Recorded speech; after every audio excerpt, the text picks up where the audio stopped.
Article 262 നദീജല തർക്കങ്ങൾ പരിഹരിക്കുന്നതിനെ കുറിച്ചാണ് പ്രതിപാദിക്കുന്നത്. ആർട്ടിക്കിൾ 265 നികുതികളെ കുറിച്ച് പറയുന്ന ആർട്ടിക്കിൾ.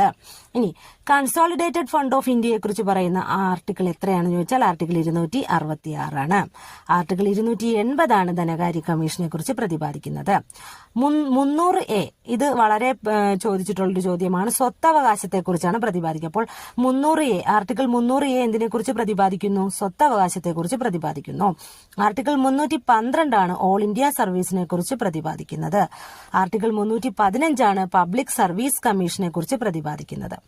ആർട്ടിക്കിൾ 323A അഡ്മിനിസ്ട്രേറ്റീവ് ട്രൈബ്യൂണലിനെ കുറിച്ച് പ്രതിപാദിക്കുന്നത്. ഇനി ഇലക്ഷൻ കമ്മീഷനെ കുറിച്ച് പ്രതിപാദിക്കുന്ന ആർട്ടിക്കിളാണ് ആർട്ടിക്കിൾ 324. ഇനി ആർട്ടിക്കിൾ 326 എന്തിനെ കുറിച്ച് പ്രതിപാദിക്കുന്നു? സാർവത്രിക പ്രായപൂർത്തി വോട്ടവകാശത്തെ കുറിച്ച് പ്രതിപാദിക്കുന്ന ആർട്ടിക്കിളാണ്